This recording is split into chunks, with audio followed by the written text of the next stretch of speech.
Welcome to As I Live and Grieve, a podcast that tells the truth about how hard this is. We're glad you joined us today. We know how hard it is to lose someone you love and how well-intentioned friends and family try so hard to comfort us. We created this podcast to provide you with comfort, knowledge, and support. We are grief advocates, not professionals, not licensed therapists. We are you. Hi, everyone. Welcome back once again to As I Live and Grieve. Got a nice group with me today. With me today, of course, is my lovely younger daughter, Kelly, who is also my co-host, producer, virtual assistant, and she just does so many things for me that I just really, really appreciate. So, Kelly, thank you for that. Joining Kelly and I today is Jason Tuttle, and we're going to talk today about letters to Zachary and other little tidbits here and there.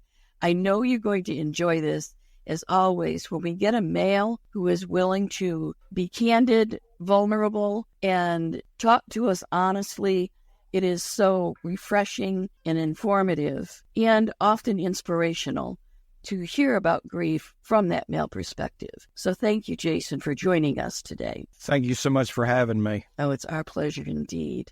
As we get started, would you just start out by telling our listeners a little bit about yourself? Who is Jason Tuttle? Okay, I'm a married father of 2 kids with multiple physical and cognitive disabilities. As of this year, I will be married 21 years to my wife. In the first 2 years of our marriage, or 3 years of our marriage, we found out that both my son and daughter had severe neurological delays. They were both epileptic. They're both nonverbal.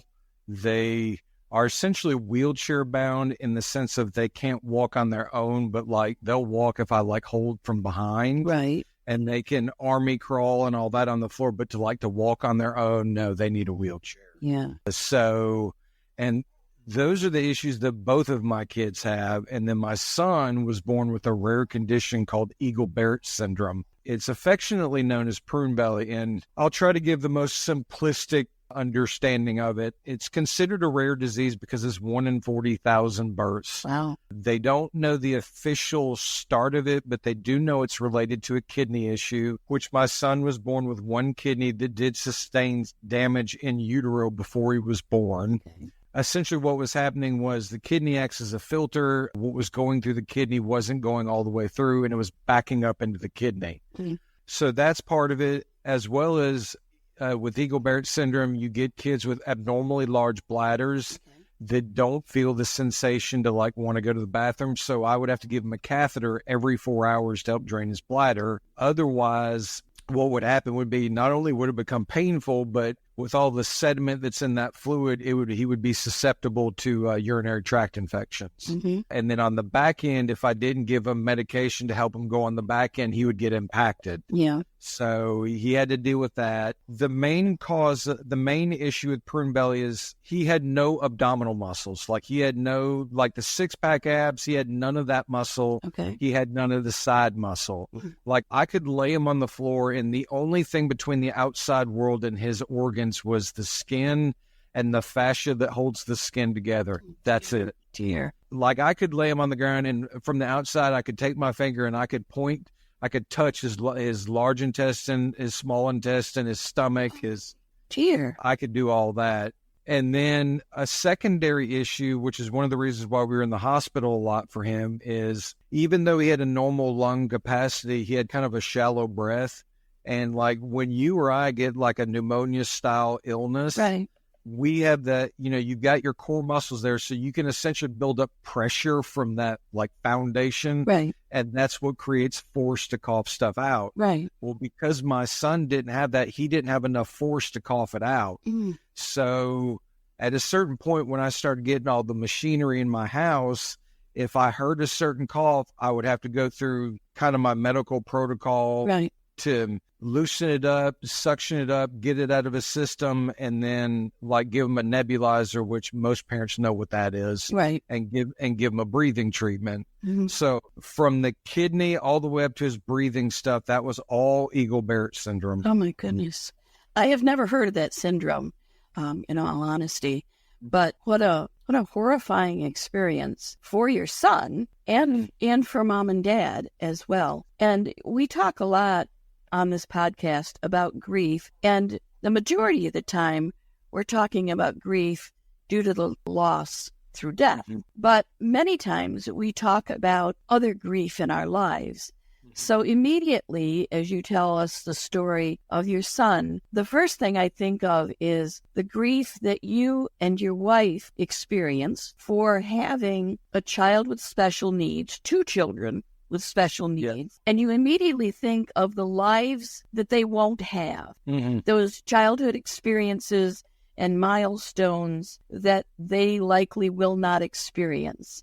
And you grieve that loss for your children. You also grieve as parent for the loss in your lives that you won't be able to experience those milestones with them. Again, we primarily talk to females, but can you share with us a little bit some of your emotions, feelings, thoughts as you grappled with the reality of life that you were going to experience and that your children were going to experience? Sure, certainly. As a man, typically our first emotion is anger. Yes. I mean, unfortunately, that's because a lot of men out there, we like regimented things. We like knowing what's going on. We like knowing what's coming ahead, that kind of thing.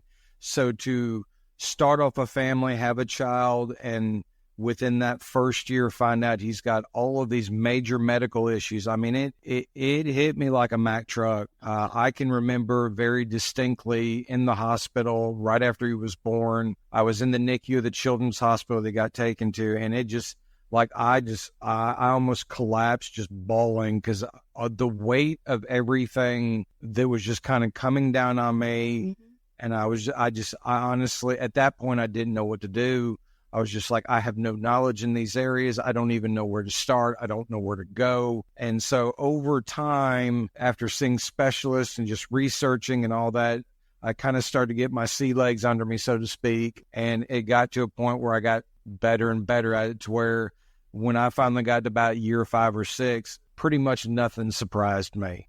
So, you know, there was anger, there was fear of the unknown, there was sadness because, you know, for example, I'm a very wordy, talkative person, and my son had no voice. He was nonverbal. Right. So to grasp that, it was a lot to take in. I'm sure it was. You also had what I understand for men, you had the burden of, I'm getting some feedback here. You had the burden of watching your wife and trying to support your wife in this as well. What, if any, what support did you find? Well, I'm a big researcher. And so right after we found out that my son had Eagle-Barrett syndrome, when we finally got home from the Children's Hospital NICU and we were actually home, I did like anybody did. I got on the internet. I went on WebMD. I searched out the actual name of it. In fact, I'm going to date myself, but at the time I was a member of MySpace, and I got on there and actually searched Eagle-Barrett syndrome, and I actually found a family on the West Coast that had a child about the same age as my son that actually had Eagle-Barrett syndrome, and I was shocked that I found them. And so, like, I found them and got to know them and got to talk to them about what they had been through. And then soon thereafter, I found the national organization, which is prunebelly.org, and I got to know those people. And within 2 years of being there, we had signed up and we went to the national conference and we networked. And within a year after that, I became vice president of the organization. I mean, so I'm one of those people that when I get kind of on a roll, what I want, what I think I need to do, I'm 150%. Yeah, you dive right in. Right in. Okay. And how are your children doing now? My daughter she's got severe delays. So what that means is even though she's going to be 16 this year, she functions about 4 to 6 years old.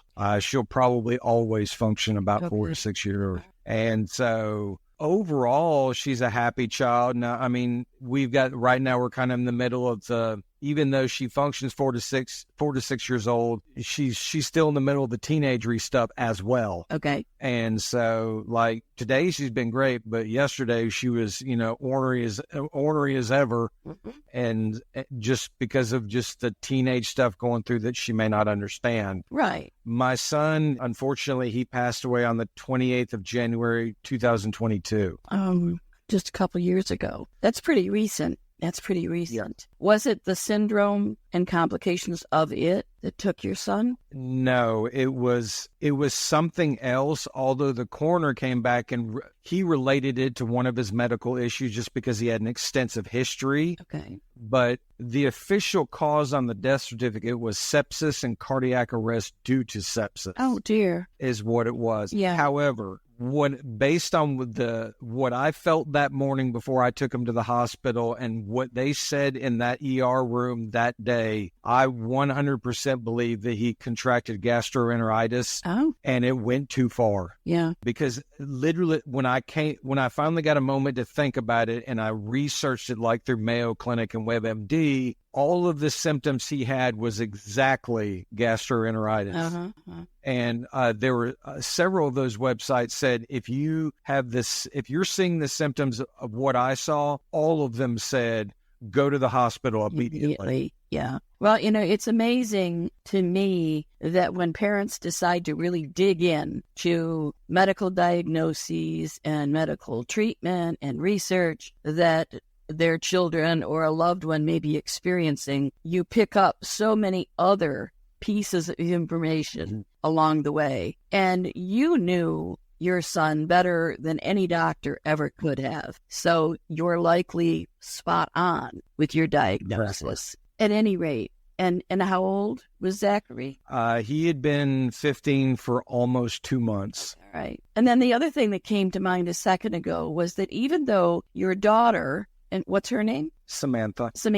Even though Samantha is maybe her development is around the age of a 4 to 6 year old, I have thought of times that even toddlers can grieve. So she herself is grieving in her capacity because I use sometimes the scenario where a toddler may have a favorite stuffed animal and they leave it behind at a restaurant or on an airplane or something. And they're ready to go to bed at night and that animal's not there. That child is going to grieve the loss of that animal. So even your daughter grieves and relies on you and your wife for support to help her with that. So in addition to neurological symptoms, she's also incurring symptoms of grief as well. Certainly. It makes for a boatload of grief in your household and in your family. Mm-hmm. And I know it's got to be difficult to talk about it, to express it. But again, I want to say thank you so much for being so candid and honest and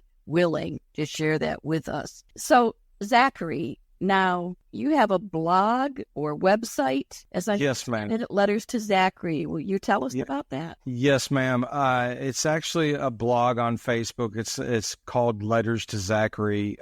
This was born out of after I had lost my son. I went to counseling. I'm a big proponent of counseling. And it was my counselor that said, have you ever thought about journaling? And honestly, my response to her was, I don't know if that's my thing. I don't know how great of a writer I am. And I honestly, I kind of blew it off. And she said, well, put that on the back burner. She said, you can come back to it at any time. Well, enough time went by and one night I was having a really difficult time and I decided to start writing out my raw emotion in typical letter form. And so I kept those to myself for several weeks. And then finally one day, one of the groups I was in that I got to know the admin very well on Facebook, I said, do you mind if I post one of my letters? And she was just like, no, go ahead. We get so few men I'd love to see. So I posted in there. And initially I thought, I have to be mentally prepared because I could get a good response or I may get a negative response. Even though this is a noble topic per se that you're talking about, I may still have people like trash it.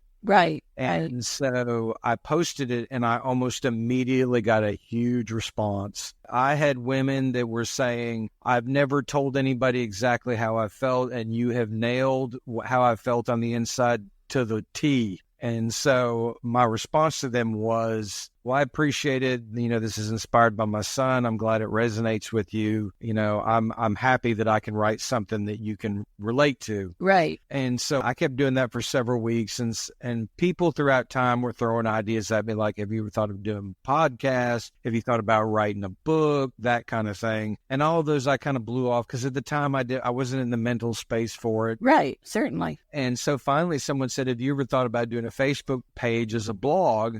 At least at that point, you can kind of copy and paste and you don't necessarily have to come up with something new. Sure. And so I did. And, like a lot of groups, when you start them, you get 10 or 20 followers, get family, friends, coworkers, Exactly. that kind of thing. Yep. And so I did it. But every time I would post the letters in this other group, I'd get a huge response. So I came back and was just like, well, I think I've got something here. Exactly. And so I want to build on it. So after about a month of having the page, I finally got this wild hair of I'm going to email these people that I consider big names in the grief community. And just, I reached out to them and said, hey, my name is so-and-so. I've got this page. I feel like I've got some momentum here of what I'm doing. Well, can you just give me pointers like what worked well for you, what didn't work well for you? And so a lot of them would say, well, if you're going to write a book, you're going to want a website, you're going to want to do A, B, and C. If you don't want to write a book, but you want to go this route, then you want to do D, E, and F. Mm-hmm. And so I took all of those and kind of compiled them in. And as soon as I started doing that, I started gaining followers. Right. And initially the page was just for men because that's what I was looking for. But after a little bit of time, I thought, well, I want a bigger following, so I'm going to open this up. So I went from just men to anybody that had lost like a mother, a parent, a child, a sibling, that kind of thing. And then its current evolution is it's still all that, but I open it up to women in the sense of I periodically will still get women that say, we lost our son or daughter on several months ago or a year ago. My husband's not opening up. What can I do to help get him to open up about his emotions? And I have since created a list of 10 different things that I think they may not allow them to open up, but it will present a situation to make the male feel comfortable enough to open up. And that's what I try to tell women is I'm not saying that you're going to do this one thing and they're just going to open up. But for men, you have to present the situation where they feel trust enough and safe enough to open up. And that's what I'm offering. And so that's what the current evolution of it is. That's so interesting. And, I have never thought of doing a blog format on Facebook. Mm-hmm. That thought never occurred to me. So that's revolutionary. Right off the top. I want to say that. Mm-hmm. Podcasts, we started this one kind of on a whim.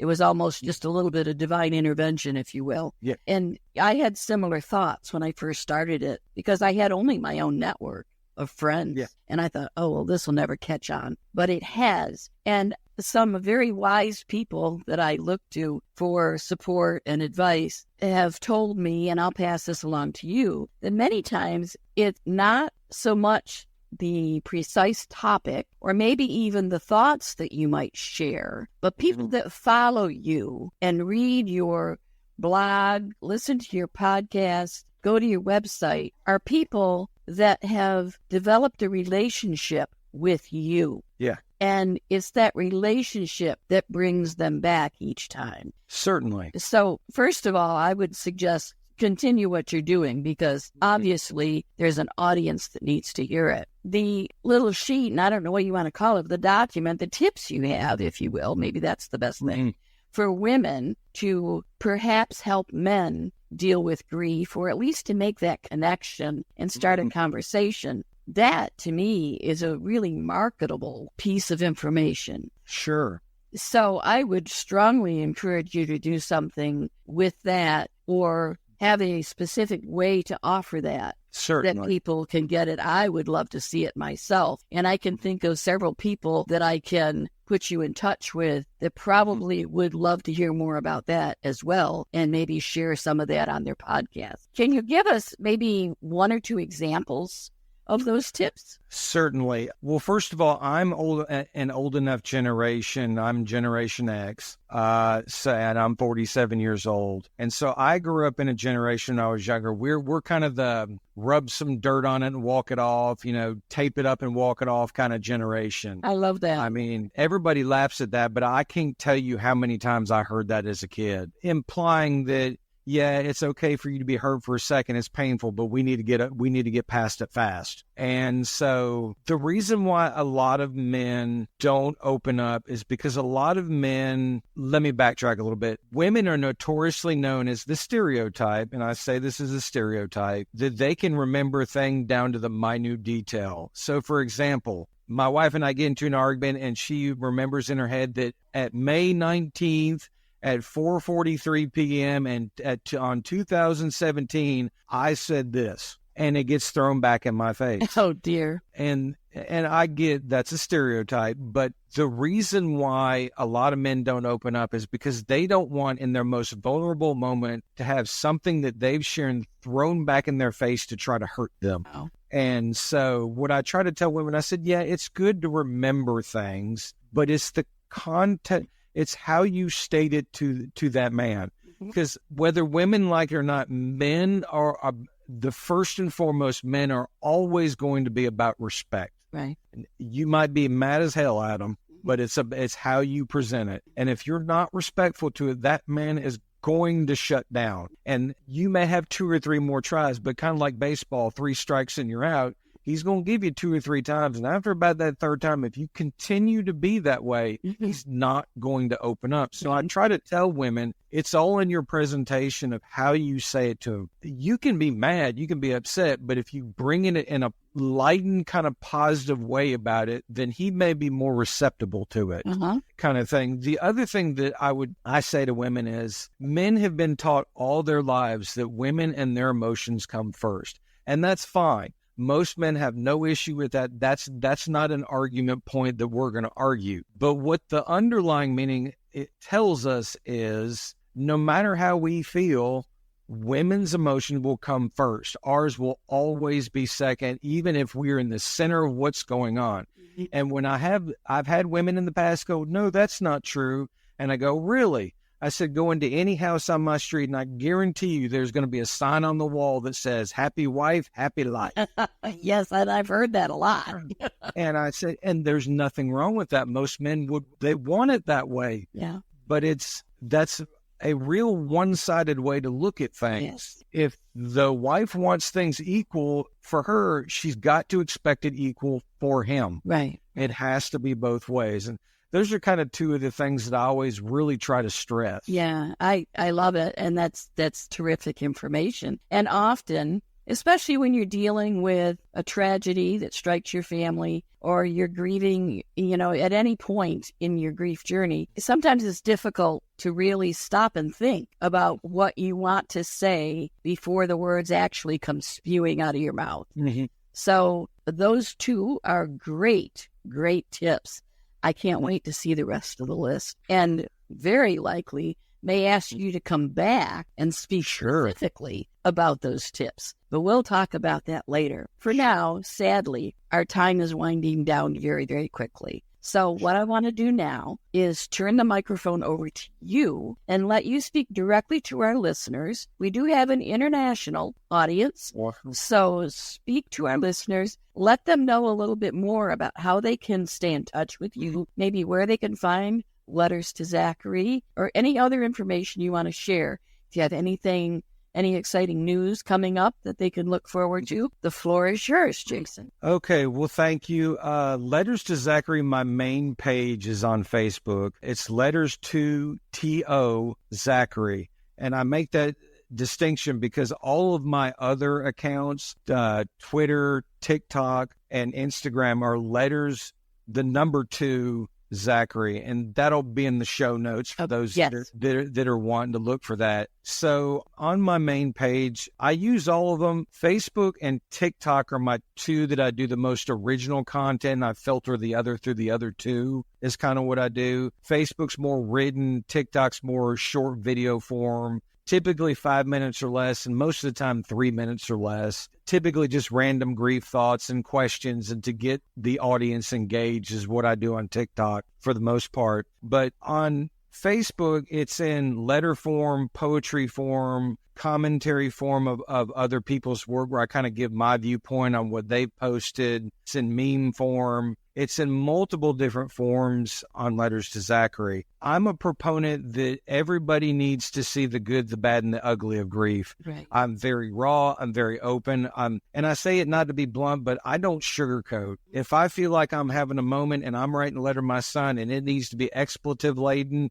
because I'm just feeling that guttural emotion, then that's how I'm going to write it. Right. Now, even when I do that, it's not all expletives in there, but they're periodically spaced for effect, if you will, kind of thing. So anybody that might be turned off by that, it's not like a mobster movie or anything. Nothing to that effect. Right. So my goal is to reach to men initially, but it's to reach really to everybody that's grieving, to say, hey, I'm an example. Because like for men, a lot of men won't do anything till they see someone do it. And so I'm willing to get out there and say, hey, I'm an example. I'm not perfect at it. I don't always say the right thing as it, but I'm at least trying out there in the public eye to say, hey, this is what's going on. This is how I'm feeling. Can you relate? Right. Is what the page is about. Right. And I typically post usually once a day, at least once every other day if I get busy on the page. The biggest thing I've got coming up is I'm working with a publisher. We're in the process of producing a grief coloring book. I did that because for people my age, adult coloring books are popular. Yes. I did it for that, and then on the parent-child side, I thought, what easy way could I get a de-stressing activity for the child to do something that they were familiar with and the parent could do with them? Right. And then while they're doing it, while they're coloring, the parent can have time to think of dumbed down, if you will, versions of how to talk about difficult concepts. Great. And so it's kind of I did it as a de-stressing kind of bonding experience while dealing with a very hard topic. Super. Is why I did it. That will officially come out August 16th. Okay. So assuming whenever this is posted, it should be out. If your listeners are interested in purchasing one or at least seeing what it is, you can go to my website, letterstozachary.com, which will be in the notes. And at least a link to the publisher should be there. If not, a link to Amazon will be there. I believe it's going to be sold in both places. That's super. That's really exciting. What type of images are you going to have to be colored? Well, that's the other great thing about it was I had people all in the grief community come to my website. There's a place that they could fill out a survey. And so what they did was they put like their first name, last initial, their child, general information about them. The next page of the survey that they would do online, they would list attributes about their child, their favorite things, maybe a favorite saying, maybe a sentence or two about them. And then what would happen is that would get submitted to the illustrators. They would take all that information and make a picture design based on all that information. Wow. For their loved ones. So I'm a very visual, tactile learner. So I wanted something in my hands I could hold. And so what I tell people is it's an active and interactive memorial for your child that not only you can keep as a keepsake, but anybody, if you're wanting to create a legacy, anybody that buys that book will have your child and what they liked and how they were in this book. And so it does that, but not only does that for the people that have like podcasts, pages, memorials, foundations, they could go in there and do that. Like everybody that submitted, it was free of charge. They were not charged anything. And so all the people with like podcasts and things, that they could go in there. There was another page in there that they could list all their information that would be printed on the back of that page that would advertise for them free. Oh my goodness. And so like I tell people, I said, the only expense that like if you're a podcaster and you buy the book, the only expense you have for that advertising is whatever the book costs. Right. So if it's $25, I tell them, I go, yeah, it may be $25, but where are you going to advertise for $25? Wow. Nowhere. Exactly. And Exactly. And so the only kicker to all that is with them being in the book, if they wanted to get out more, they need to help me promote it. Absolutely. I will promote it most assuredly, but with all those people having their own foundations in there, the more we all promote it, the more it all sells, the more promotion you get. Yep. And so the book was kind of threefold. Yeah, it's all about networking, truly. It really is. And people laugh sometimes when I say, that I wish that before I ever graduated from high school, some educator had impressed upon me the value of networking, because I believe networking is even more important than that bachelor's degree, master's degree, doctorate, whatever, that if you learn to network, that's what's going to carry you through many of your life events and life opportunity and life challenges, because Certainly. You're going to know someone who knows someone who knows someone that maybe could be just the resource that you need at any given moment. So Certainly. As a podcaster who missed this opportunity that I would have jumped at, when is coloring book number 2 going to be started, so I can make sure and jump right on it? Well, you as the podcaster, if you want to go to Letters to Zachary, the survey is still up at this point. The publisher at this point has not told me that it was closed. Okay. So if you would like to do it and submit it, I need to talk to her either tomorrow or the next day. So if you do that, I'll let her know and go, hey, I've got a couple more people interested in it. Because when you submit it, it goes directly to her. Okay. So if you do that, it should still be open. Okay. Well, I definitely will be doing it tomorrow morning. Okay. It's right on my task list right now. I'm writing it down. It's on my task list for tomorrow morning. So, and I will tell you that when you go to letterstozachary.com, right now it goes to the Belmont City Press. Okay. And the reason why is I won't own that official name until the book comes out. Yes. So I want your listeners to know, if they were to go there, you are at the right place. It's still mine, but at this point, I don't own it quite yet. Okay. All right. Well, that's super. And again, very exciting. So I will be sure to do that. Okay. The time has come that I really must wrap things up. But I want to say that, the things you said, the information you have offered, the insight is invaluable. It's invaluable to me, and I know to many of our listeners it is also. I really appreciate the fact that even though your initial intent, at least, may be or may have been to reach other men and let them know that they're not alone, that you're supporting them, that what you experience may help them better understand what they're going through, but that you also realize that there's value in that information for women as well. Certainly. Because if women and men can never learn to connect and communicate, we're just headed nowhere. We truly are. So again, from the bottom of my heart, and I know Kelly's having some network issues, but I know she also appreciates very much that this connection was made, and it's going to be a lasting connection. We're each other's network at this point. Certainly. And I do want to have you back again, Jason. So, anytime. Having said that, I will say to our listeners, I hope you've enjoyed today's episode. There's a lot of insight here that I know you will appreciate. Please take to heart. In the podcast notes, as Jason mentioned, will be his contact information, his website, his social media links, his email. So feel free to reach out to Jason and become a part of his network also. Look for his coloring book, and you can get that information by visiting his website. You won't be sorry for this connection, because it'll be a great one for you. Take care of yourselves, listeners, and we'll catch you again next time as we all continue to live and grieve. Thank you, Jason. Thank you. Thank you so much for listening with us today. Do you have a topic that you'd like us to cover, or do you have a question from one of our episodes? Please email us at info@asiliveandgrieve.com and let us know. We hope you will find a moment to leave a review, send an email, and share with others. Join us next time as we continue to live and grieve together.